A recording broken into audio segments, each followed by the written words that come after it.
Bem, irmãos, vamos orar mais uma vez e depois iremos para a meditação. Oremos. Senhor nosso Deus e Pai amado, muito obrigado, Senhor, pela oportunidade que o Senhor nos deu de poder Te louvar. Pedimos agora pela meditação em Tua Santa Palavra, que possa trazer edificação para as nossas vidas. Possamos aprender e colocar em prática para a glória do Teu Santo Nome. Nos oramos agradecidos, em nome do Teu Filho amado, nosso Senhor e Salvador Jesus Cristo. Amém. Bem, irmãos, nós vamos hoje abrir nossas Bíblias em Isaías, capítulo 55. As criancinhas podem acompanhar minha esposa.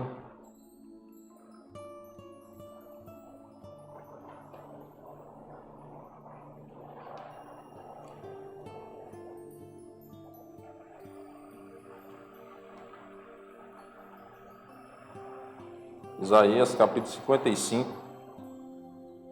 Versículo 1 até o versículo 7. Isaías 55, versos 1 a 7.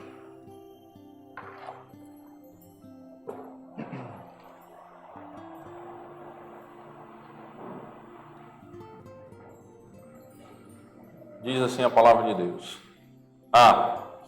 todos vós, os que tendes sede, vinde às águas, e vós, os que não tendes dinheiro, vinde, comprai e comei. Sim, vinde e comprai, sem dinheiro e sem preço, vinho e leite, porque gastais o dinheiro naquilo que não é pão, e o vosso suor naquilo que não satisfaz. Ouvi-me atentamente, comei o que é bom, e vos deleitareis com finos manjares. Inclinai os ouvidos e vinde a mim.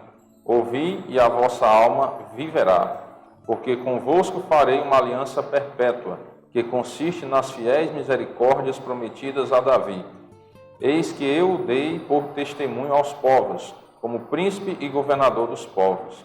Eis que chamarás a uma nação que não conheces, e uma nação que nunca te conheceu correrá para junto de ti, por amor do Senhor teu Deus e do Santo de Israel, porque este te glorificou. Buscai o Senhor enquanto se pode achar, invocai-o enquanto está perto. Deixe o perverso o seu caminho, o iníquo os seus pensamentos. Converta-se ao Senhor, que se compadecerá dele, e volte-se para o nosso Deus, porque é rico em perdoar. Que Deus abençoe a sua santa palavra. Aqui, irmãos, nós vemos nesse texto uma advertência, um alerta que Deus está dando ao mundo. E o mundo inteiro, as pessoas do mundo devem buscar o Senhor enquanto se pode achar, e invocá-lo enquanto está perto. Que tempo é esse que Deus está chamando a nossa atenção, a atenção do mundo todo com essa mensagem, desde o tempo de Isaías, do profeta Isaías.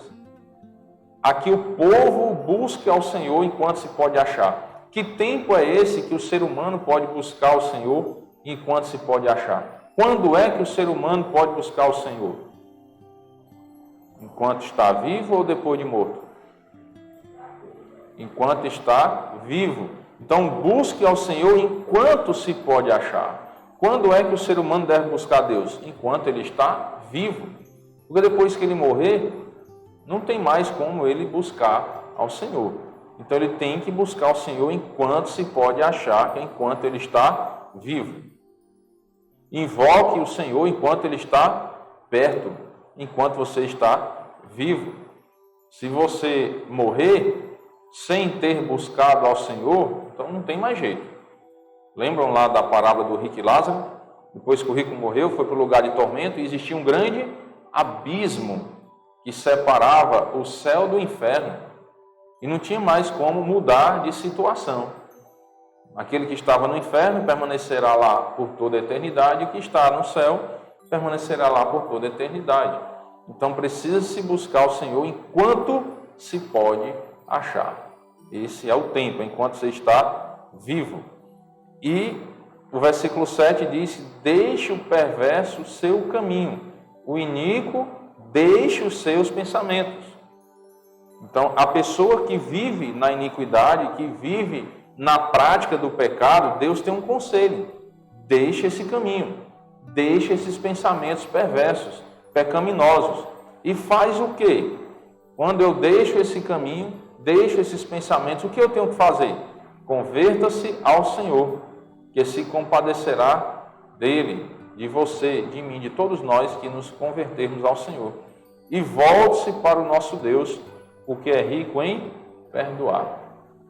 Às vezes, nós podemos chegar a um ponto na nossa vida que nós dizemos assim, não tem mais jeito para mim. Já peguei o trem errado, vou até o fim da linha, né? Cuidado, porque esse é um pensamento que o inimigo de nossas almas, Satanás, quer que nós tenhamos mesmo. Ele quer que a gente desista de buscar o perdão de Deus. Por quê que o Satanás quer que nós desistamos de buscar o perdão de Deus? Porque Satanás sabe que Deus é rico em perdoar. Satanás sabe que no momento em que nós realmente nos convertermos ao Senhor, Deus se compadecerá de nós. E Ele vai nos perdoar. Por quê? Porque Ele é rico em perdoar. Deus tem muito perdão para dar, irmãos. Ele tem perdão sobrando. E dá para salvar a humanidade inteira, sei lá quantas milhões de vezes. Certo? Porque Ele é rico em perdoar. Como é que a gente pode medir a riqueza de Deus? Tem como, será? Não tem como a gente medir a riqueza de Deus. Por quê? Porque Deus ele é infinito. Você sabe o que é uma cidade onde as ruas são todas asfaltadas? É bem legal, né? Você entrar numa cidade assim, todas as ruas serem asfaltadas. A gente chega numa cidade dessa e diz, rapaz, aqui é bom, né? As ruas todas asfaltadas, organizado, limpinho, né? E onde as ruas são todas de ouro? Já viram alguma? Consegue imaginar o que é uma cidade onde as ruas são de ouro? Pois na Nova Jerusalém será assim, né? Na cidade do grande Deus. E que riqueza é essa? Dá para imaginar quanto se gasta para fazer as ruas de ouro? O nosso Deus, ele é rico, tanto nas coisas materiais quanto nas espirituais. E se ele é rico nessas coisas materiais, que a gente não sabe nem sondar, nem imaginar, ele é rico em perdão. Ele é rico nas coisas espirituais. Então Deus tem tanta riqueza, irmãos, que a gente não sabe nem calcular. A gente não consegue medir a riqueza de Deus. Então, assim é o nosso Deus. O pecador trêmulo, que Deus, ele teme que Deus não o aceite, né? O pecador, às vezes, ele fica pensando assim, eu já pequei tanto que Deus não vai me aceitar. Não pense assim, porque Deus aceita no momento em que você deixa o caminho perverso. Deixa o caminho, aquele caminho que está te levando para mais longe de Deus. No momento que você decide deixar esse caminho, Deus vai te acolher. Ele não vai te acolher para a salvação se você não quer deixar o caminho perverso. Aí ele não vai, porque não pode entrar pecado lá no céu. Você precisa da purificação de Cristo para entrar lá. E para ser purificado por Cristo, você precisa deixar os caminhos da iniquidade. Você precisa deixar esses pensamentos. Você pode perguntar, mas eu não conheço nenhum ser humano sobre a terra que não peque. Você está coberto de razão, certíssimo. Todos os seres humanos pecam, até os crentes. Se tem algum crente aqui que pensa que não peca, tire seu cavalinho da chuva, né? Porque todos pecaram e todos pecam. Qual a diferença então, irmão? Se Deus vai aceitar os crentes que pecam, por que Deus não aceita o descrente que também peca? Por quê? Sabia que algum descrente pode chegar e nos confrontar dessa forma? Por que vocês dizem que eu tenho que me converter a Jesus, para Jesus purificar meus pecados, se vocês também pecam e dizem que vão para o céu? E aí? Como sair dessa, né?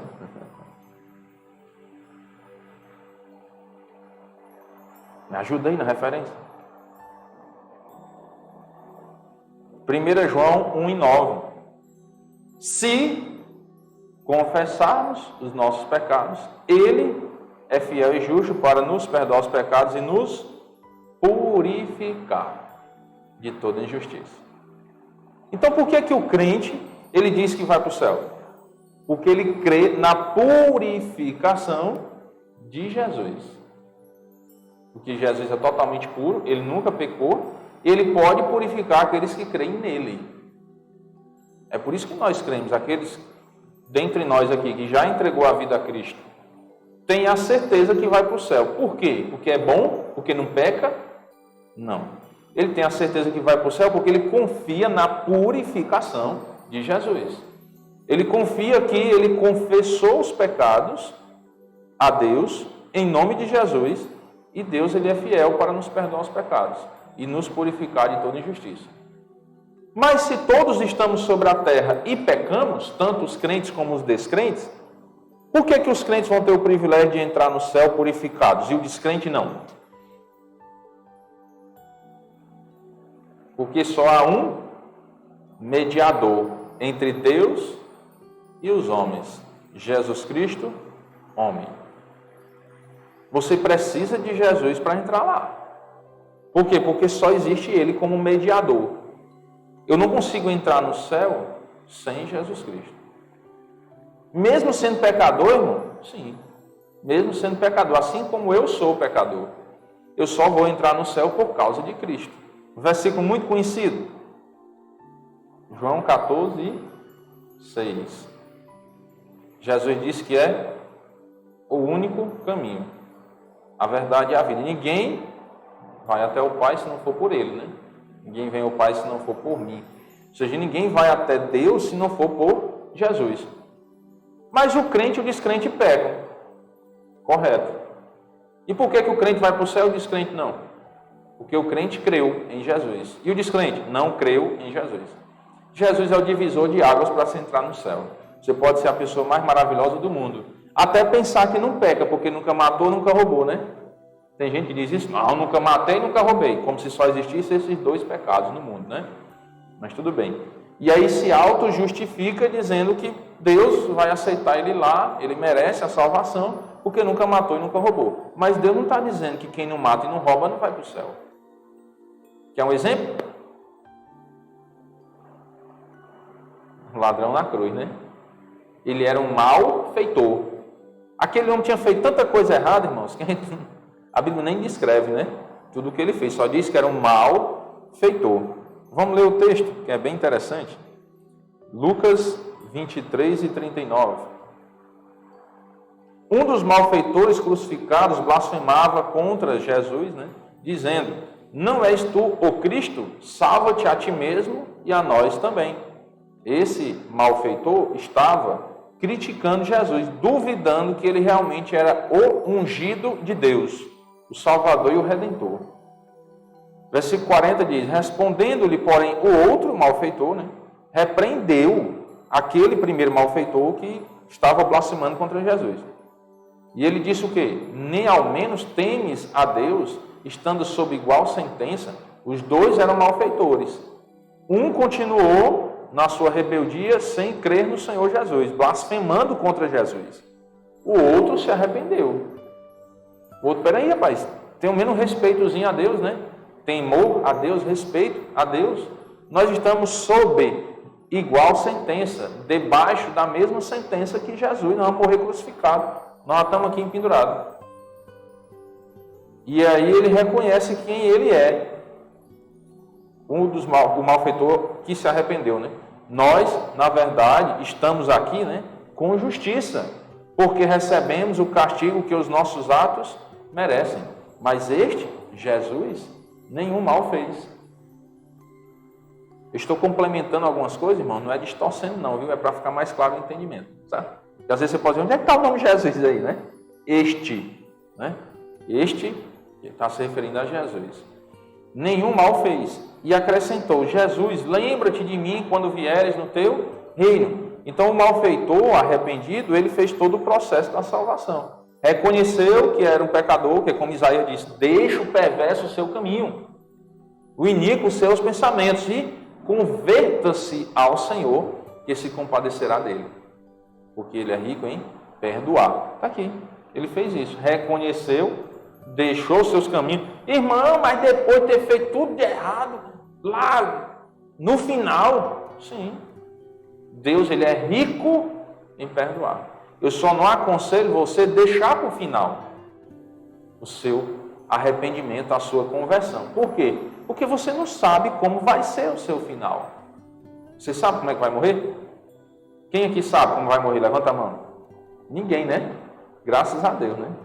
Ninguém sabe como vai morrer, irmãos. Então, o seu final pode não dar tempo como esse aqui deu tempo. É por isso que a Bíblia adverte que hoje é o dia da salvação. Eis o dia sobremodo oportuno. Eis o dia da salvação. Quando? Hoje. Porque você não sabe nem se chega em casa vivo. Né? Então você precisa se converter no momento em que você entende que Jesus é a única luz e pode te levar para o céu. E aí o malfeitor deixou o seu caminho, não queria mais desagradar a Deus, mesmo que foi no último suspiro, né? Podemos dizer assim. E ele se converteu. Ele reconheceu a pureza de Cristo. Ele disse, nós estamos aqui com justiça. Mas Jesus não fez mal nenhum. Ou seja, ele reconheceu a pureza de Jesus. O poder que ele tinha de salvar. E ele pediu a salvação. Jesus, lembra-te de mim quando vieres o teu reino. E aí Jesus disse o quê? Não, meu amigo, peraí. Você faz um monte de coisa errada, no final da vida, quer estar com a Bíblia debaixo do braço, né? Não tem gente que critica os crentes?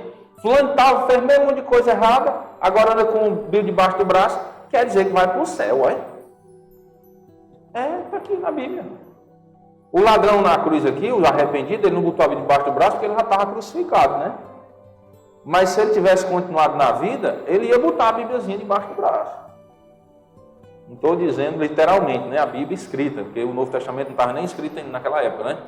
Mas no sentido de que ele agora ia seguir a palavra de Deus. A palavra de Deus estaria com ele, porque ele se converteu. E aí as pessoas que não conhecem, não entendem, ficam criticando os crentes, né? Ah, fulano tal, foi um monte de coisa errada agora, quer dizer que é crente, vai para o céu, hein? Graças a Deus, que se arrependeu do caminho errado. Se você tivesse um filho que fizesse um monte de coisa errada e um dia ele se arrependesse e voltasse e pedisse perdão, você ia ficar feliz ou não? Com certeza. Opa, meu filho estava perdido, foi achado, né? Parábola lá do filho pródigo. Foi achado, que bênção, graças a Deus que ele voltou. Vamos nos alegrar. E por que Deus não se alegraria com um pecador que se arrependeu? Só abrir os olhos para ter um entendimento, né? É assim que Deus faz. Se o ser humano consegue perdoar, por que Deus não consegue?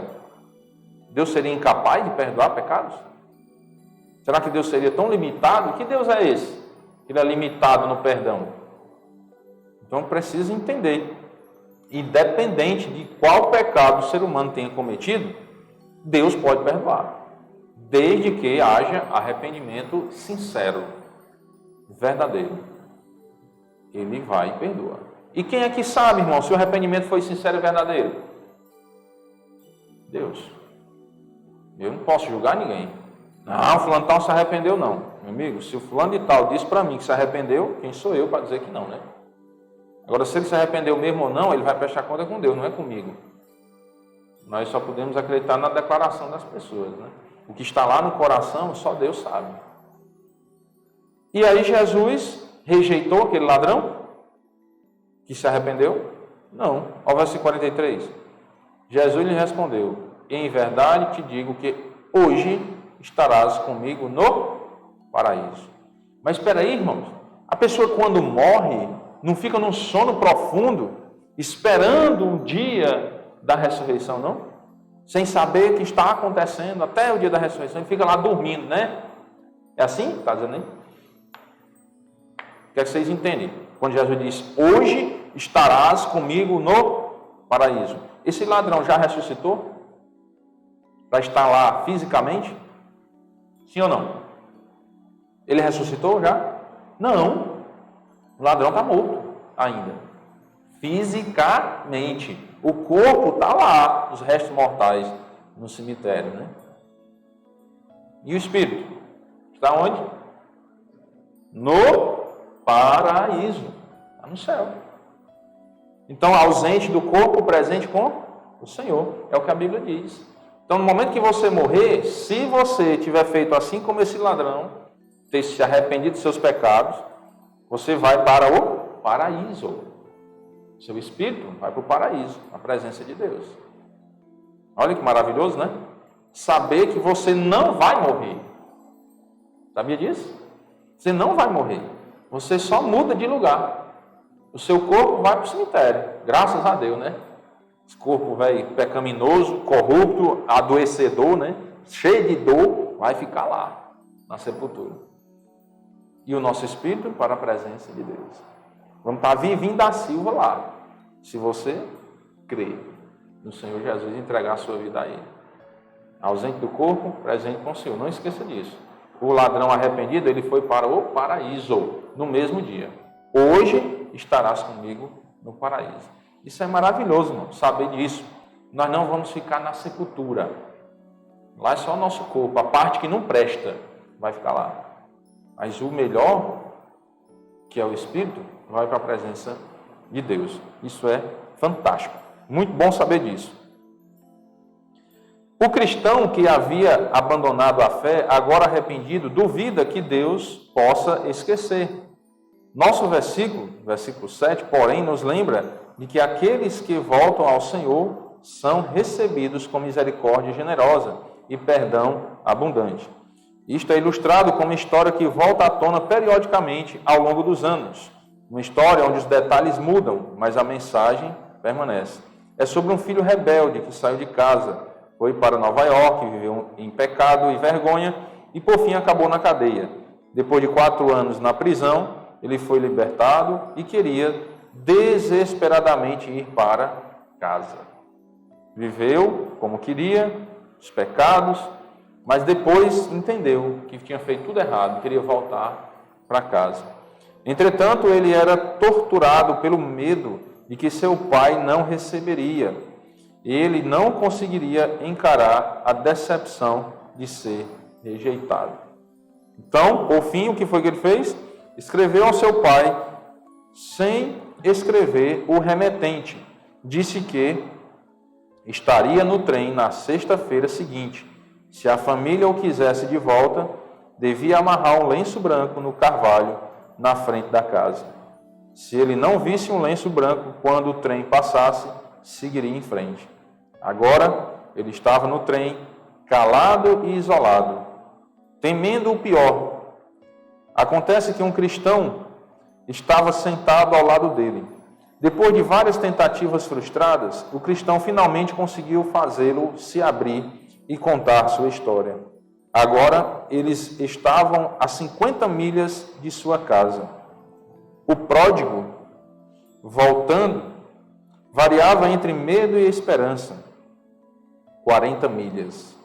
Ele pensava na desgraça que trouxera a seus pais e em como partiu seus corações. 30 milhas. Os anos jogados fora passaram por sua mente. 20 milhas, 10 milhas, 5 milhas. Estava chegando em casa. Por fim, a casa pôde ser avistada.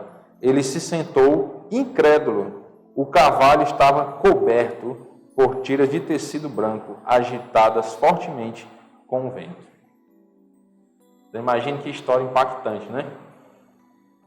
Ele pensando que não seria recebido em casa, que não teria o perdão da família, né? E pediu um lenço. Era um sinal, né? De que a família receberia ele de volta. Mas não só um lenço estava lá, mas o cavalo estava coberto de lenços brancos, mostrando a abundância da graça, né? Da misericórdia e do perdão de Deus. Ele se levantou, pegou sua mala e se preparou para sair na estação. A árvore, é claro, representa a cruz, com os braços estendidos e cobertos de inúmeras promessas de perdão. Ela chama o pecador arrependido para casa. Que recepção na casa do Pai!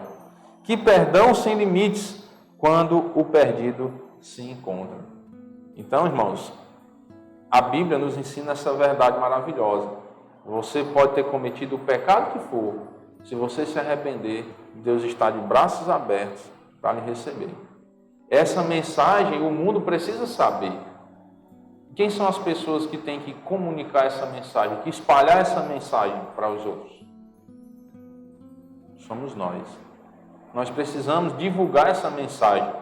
Que Deus não é aquele juiz carrasco que está lá só querendo açoitar as pessoas, como alguns pensam.